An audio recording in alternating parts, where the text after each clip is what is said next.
Good morning विद्यार्थी मित्रों। संभावना की ओर आगे बढ़ते हैं। पिछले वीडियो में हमने स्वाध्याय 1.1 का अभ्यास किया था, याद होगा आप लोगों ने 1.1 किया होगा।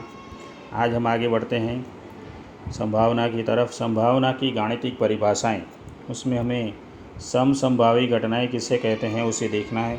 समसंभावी घटनाओं की परिभाषा देखते हैं कि किसी यादृच्छिक प्रयोग के निदर्शावकाश की दो या दो से अधिक घटनाओं में से एक घटना के घटने का अनुमान, मात्र एक घटना की बात की गई है।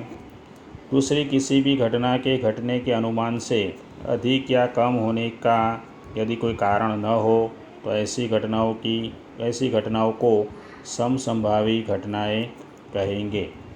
ये बात हो गई समसंभावी घटनाओं की। इसका उदाहरण भी दिया गया है, यहाँ पर आप लोग देखेंगे तो इसका उदाहरण दिया गया है, ठीक है। उसके बाद सानुकूल परिणाम की तरफ चलते हैं कि किसी यादृच्छिक प्रयोग के निदर्शावकाश के प्राथमिक परिणामों में से जो परिणाम किसी घटना ए बनी है उसका निर्देश करता हो, ऐसे परिणामों को घटना ए बने उसके सानुकूल परिणाम कहते हैं। जैसे कि ताश के 52 पत्ते हैं, उसमें से यदि एक पत्ता खींचा जाए तो खींचा गया पत्ता चेहरे वाला हो, उसे घटना ए कहेंगे। तो घटना ए के सानुकूल परिणामों का समुच्चय इस प्रकार मिलेगा। ये घटना ए के सानुकूल परिणाम है। उसकी संख्या 12 होगी, चित्र वाले 12 पत्ते होते हैं। तो संभावना की गाणितिक परिभाषा देख लेते हैं। बहुत ही काम का प्रश्न है ये, संभावना की गाणितिक परिभाषा।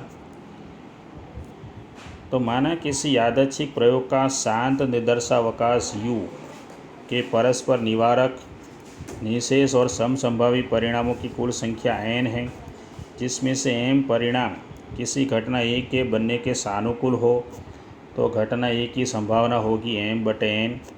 और घटना A बनने की संभावना को संकेत में P ऑफ A द्वारा दर्शाया जाता है।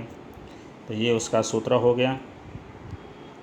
घटना P ऑफ A बराबर घटना A बनने की संभावना, यानी घटना A के सानुकूल परिणाम बटे कुल परिणाम, यानी कि m/n।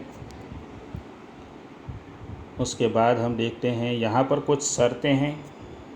यहाँ पर लिखा हुआ है कि संभावना संबंधित कुछ महत्वपूर्ण परिणाम जिसे हम सिद्ध किए बिना स्वीकार करेंगे। पहला परिणाम है कि किसी भी घटना की संभावना का मान 0 और 1 के बीच या 0 और 1 तक का ही होता है। दूसरा, असंभव घटना की संभावना शून्य होती है, इसीलिए P ऑफ phi बराबर 0। निश्चित घटना की संभावना हमेशा 1 होती है, इसलिए P ऑफ U बराबर 1। फिर पूरक घटना का ये सूत्र दिया गया है, P ऑफ A डैश बराबर 1 माइनस P ऑफ A। पाँचवा है हमारे पास कि A यदि B का उप समुच्चय हो तो हमारे पास P of B minus A का सूत्र ये होगा। ये हमारे लिए सूत्र बहुत ही काम का है। छठा जो है मुद्दा, उसके अंदर बहुत सारे सूत्र दिए गए हैं।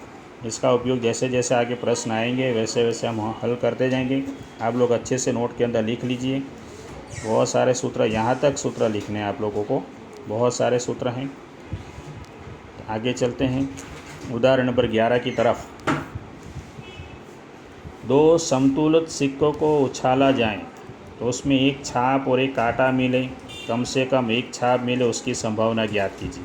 ये बिल्कुल हम लोग जो 10वीं कक्षा में सीख चुके थे उसी के जैसा प्रश्न है। दो सिक्कों को उछालने पर हमें 4 परिणाम मिलते हैं, यानी समसंभावी परिणामों की कुल संख्या n बराबर 4 हो गई। आगे चलते हैं हमारे सवाल नंबर 1 की तरफ कि एक छाप और एक कांटा मिले। तो देखिए यहाँ पर एक छाप और एक कांटा मिले, ऐसे हमारे पास 2 परिणाम होंगे, m बराबर 2। वो 2 परिणाम यहाँ पर भी बताए गए हैं। तो संभावना की गाणितिक परिभाषा के अनुसार हमारा सूत्र था P ऑफ A बराबर m/n। m यानी हमारे पास समसंभावी परिणाम है और बटे कुल परिणाम। 2 को 4 से भाग देने पर मिलेगा 1/2, यानी हमारे पास मांगी गई संभावना होगी 1/2। इसी प्रकार दूसरा सवाल उसके अंदर पूछा गया था कि कम से कम एक छाप मिले। तो ये 3 परिणाम ऐसे हैं जिसमें कम से कम एक छाप है, ठीक है। तो m बराबर होगा 3।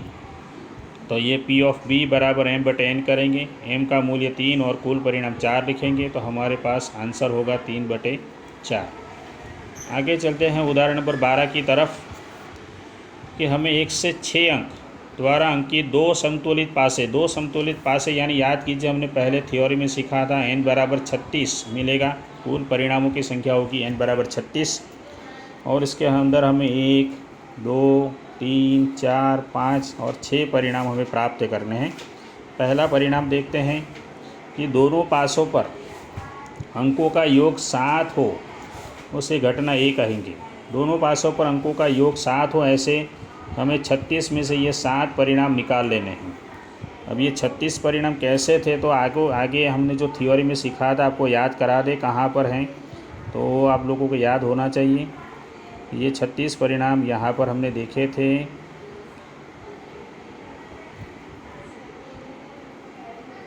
कहाँ गया, यहाँ पर था 36 परिणाम हमने देखे थे।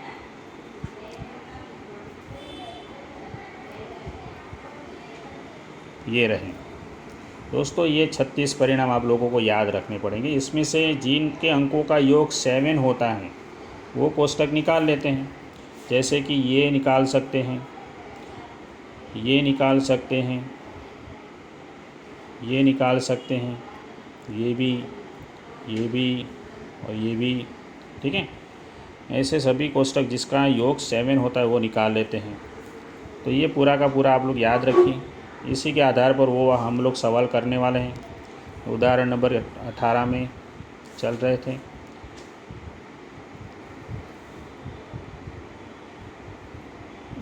कहाँ गया,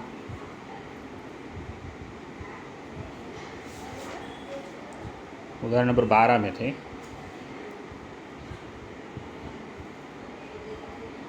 समसंभावी घटनाओं के बाद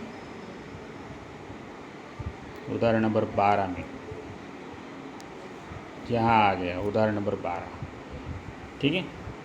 इसमें हमने अभी आप लोगों को ये जो 6 कोष्टक थे दिखा दिए थे, यानी कुल 6 घटक मिलेंगे।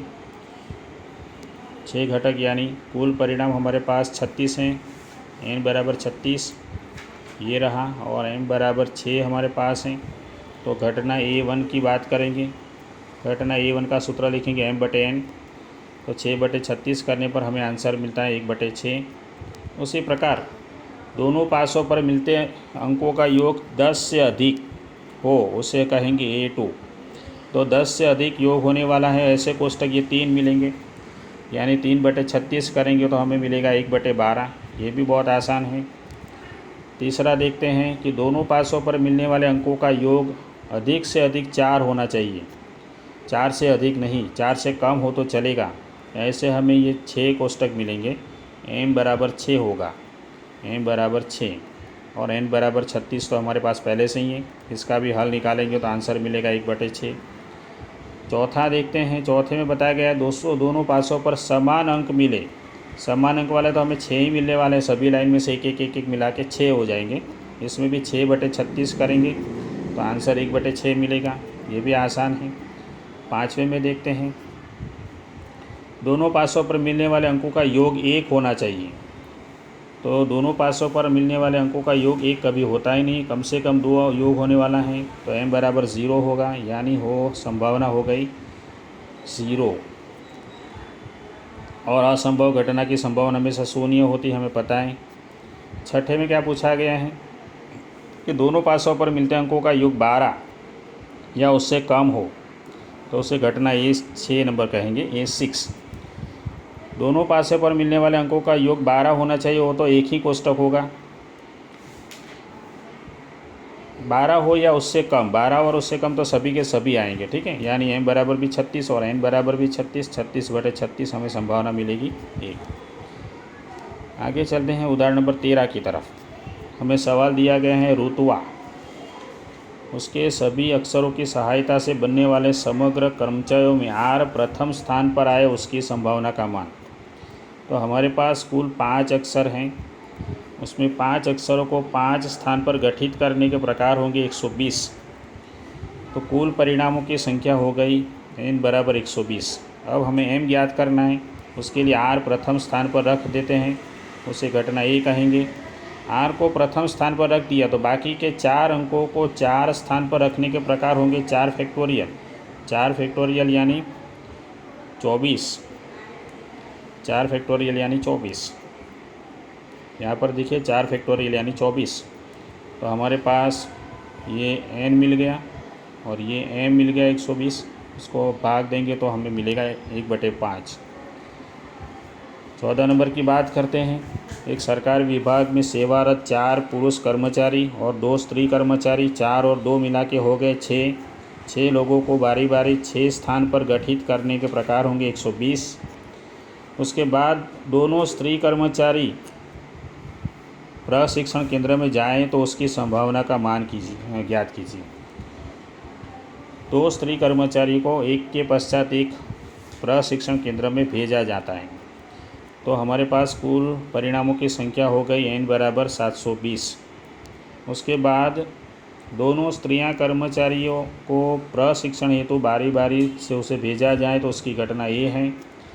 तो ये 2 स्त्री कर्मचारियां हैं, उसको हम 2 स्त्रियों को 2 स्थान पर रखेंगे और अन्य 5, ये 4 पुरुष और ये 1 मिला के 5 लोगों को 5 स्थान पर गठित करेंगे। तो 5 लोगों को 5 स्थान पर और 2 स्त्रियों को 2 स्थान पर गठित करने के कुल प्रकार मिलेंगे 240 मिलेंगे। 240 बटे कुल परिणाम 720 करेंगे तो हमें आंसर मिलता है 1/3। उदाहरण नंबर 15 की तरफ चलते हैं। लीप वर्ष में 53 गुरुवार होने की संभावना का मान ज्ञात कीजिए। तो लीप वर्ष में हमें पता है 366 दिन होते हैं और उसे 7 से भाग देने पर हमें 52 संपूर्ण सप्ताह मिलेंगे और 2 दिन शेष बचेंगे। तो 2 दिन जो शेष बचेंगे वो 2 दिन किस प्रकार होंगे? तो रविवार और सोमवार हो सकता है, सोमवार मंगलवार हो सकता है। इस प्रकार से हमें ये 2 दिनों की जोड़ियाँ मिलेगी, 7 जोड़ी। इसमें से हमें कौन सा दिन पकड़ना है? गुरुवार। तो गुरुवार पकड़ना है।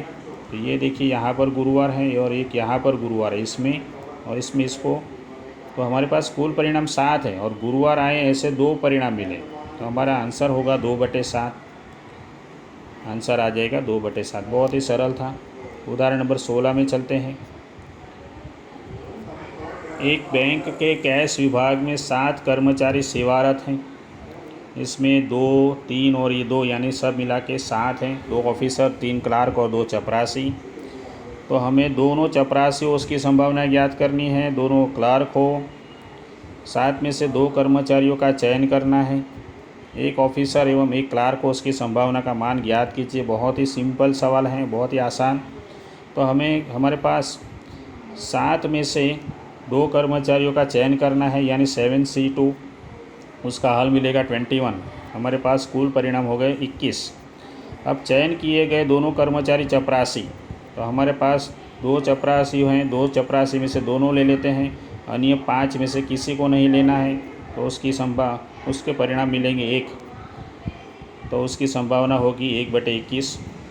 उसी प्रकार यदि हमें 2 कर्मचारी क्लार्क लेने हैं, क्लार्क हमारे पास 3 हैं, तो 3 में से 2 क्लार्क लेंगे और बाकी अन्य 4 में से किसी को नहीं लेना है। तो 3 गुणा 1 करेंगे तो 3 मिलेगा। तो उसका आंसर 3/21 करने पर 1/7 मिल जाता है। और चयन किए गए कर्मचारियों में से 1 ऑफिसर और 1 क्लर्क लेना है। तो 2 हमारे पास ऑफिसर थे, उसमें से 1 ऑफिसर, 3 क्लर्क में से 1 क्लर्क लिया, अन्य 2 में से किसी को नहीं लेना है। तो कुल परिणाम मिलेंगे 6 को 21 से भाग देंगे तो 2/7। ये भी आसान है। आगे चलते हैं। उदाहरण नंबर 70। एक बॉक्स में कुल 20 चीज़ें पड़ी हमारे पास हैं, 20 इकाई। उसमें से 10% इकाई त्रुटि युक्त हैं। 10% यानी 2 इकाइयाँ त्रुटि युक्त, यानी शेष 18 इकाइयाँ त्रुटि मुक्त हैं। फिर इसमें से हमें 3 इकाइयों का चयन करना है। तो 3 इकाइयों का चयन करेंगे तो उसमें से 2 त्रुटि युक्त होनी चाहिए, 2 त्रुटि मुक्त होनी चाहिए, अथवा तो तीनों त्रुटि युक्त हो। इसकी संभावना का मान ज्ञात करते हैं। तो हमारे पास 20 में से 2 त्रुटि युक्त हैं, शेष 18 त्रुटि मुक्त हैं। अब 20 में से 3 इकाइयों का चयन करना है। 20 में से 3 इकाइयों का चयन करेंगे तो हमें कुल परिणाम मिलेंगे n बराबर 1140। इसके बाद परिणाम नंबर 1 देखते हैं कि चयन की गई 3 इकाइयों में 2 इकाइयाँ त्रुटि युक्त हो, वह घटना ए मान लेते हैं। घटना ए के सानुकूल परिणाम, 2 त्रुटि युक्त इकाइयों में से 2 इकाइयों का चयन एवं 18 त्रुटि मुक्त इकाइयों में से 1 का चयन करेंगे। 2 में से 2 और बाकी 18 में से 1 का चयन करेंगे। 2 में से 2 और 18 में से 1 का चयन करेंगे तो हमें परिणाम मिलेंगे 18। 18 को हम संभावना ज्ञात करने के लिए सूत्र में 18 ऊपर लिखेंगे, नीचे कुल परिणाम लिखेंगे तो हमें आंसर मिलेगा 3/190। उसी प्रकार यदि हम लोग 3 इकाइयों में से 2 त्रुटि मुक्त लेंगे, यानी 18 में से 2 त्रुटि मुक्त लेंगे, बाकी जो हैं 2 उसमें से 1 ही लेना है। 18 में से 2 और 2 में से 1 यानी 306। 306 को हम 1140 से भाग देंगे तो 51/190 मिलेगा। तीसरा बताया गया है कि तीनों इकाइयाँ त्रुटि मुक्त हो। त्रुटि मुक्त हमारे पास 18 हैं, उसमें से तीनों त्रुटि मुक्त लेंगे। 18 में से तीनों, बाकी 2 में से 1 भी नहीं लेना है तो कुल परिणाम हो गए 816। उससे हम 1140 से भाग देंगे तो आंसर मिलेगा 68/95। आखिरी उदाहरण देखते हैं 18 नंबर। तो एक पेटी में कुल 10 चिट्ठियाँ हैं जिसमें से 3 चिट्ठियाँ इनाम के पात्र हैं और कथन नामक बालक इस पेटी में से यादृच्छिक रूप से 3 चिट्ठियों को निकालता है तो उसे इनाम मिले, इसकी संभावना ज्ञात कीजिए। 10 में से 2 चिट्ठियों को निकालते हैं। देखते हैं कि पहले तो समझ लेते हैं कि 10 चिट्ठियों में से 3 चिट्ठियाँ इनाम के पात्र हैं और 7 इनाम के पात्र नहीं हैं, लेकिन कुल 10 में से 2 चिट्ठियाँ यादृच्छिक रूप से चयन की जाती हैं। तो ऐसे में ये घटना परस्पर निवारक, निःशेष और समसंभावी परिणामों की संख्या हो। 10 में से 2 चिट्ठियों का चयन करेंगे तो हमें परिणाम मिलेंगे 45। उसके बाद घटना ए डैश, तो इनाम के पात्र न हो ऐसे 7 चिट्ठियों में से हमें 2 चिट्ठियाँ लेनी हैं। 7 में से 2 तो परिणाम होते हैं 21। तो घटना ए डैश की संभावना ज्ञात करते हैं 21/45, उसका काट के हम लोग 7/15 करेंगे। फिर पी ऑफ ए बराबर 1 - पी ऑफ ए डैश, तो 1 - 7/15 इसको यहाँ पे लिखेंगे। इसका हल निकालेंगे तो 8/15 यानी मांगी हुई घटना का मान होगा 8/15। संभावना की गाणितिक परिभाषा की मर्यादाएं देखते हैं। यादृच्छिक प्रयोग के निदर्शावकाश के परिणामों की संख्या अनंत हो तो इस परिभाषा से घटना की संभावना ज्ञात नहीं की जा सकती। यादृच्छिक प्रयोग के निदर्शावकाश के कुल परिणामों की संख्या ज्ञात न होने पर इस परिभाषा से घटना की संभावना ज्ञात नहीं कर सकते। यदि यादृच्छिक प्रयोग के निदर्शावकाश की प्राथमिक घटनाएं समसंभावी न हो तो संभावित घटना की संभावना इस परिभाषा से ज्ञात नहीं कर सकते। संभावना की गाणितिक परिभाषा में समसंभावी शब्द का उल्लेख किया गया है। समसंभावी घटना अर्थात समान संभावना वाली घटनाएं। इस प्रकार संभावना की परिभाषा में ही संभावना शब्द का उपयोग किया जाता है। इसके बाद दोस्तों आप लोगों को स्वाध्याय 1.2 ख़त्म करना है। पूरा का पूरा स्वाध्याय जो है उसमें बहुत सारे सवाल हैं, आप लोग आसानी से कर पाएंगे। 18 सवाल हैं इसके अंदर। अगले वीडियो में हम लोग देखेंगे संभावना के योग का नियम चलते हैं अगले वीडियो में। तो मिलते हैं अगले वीडियो में। Good bye.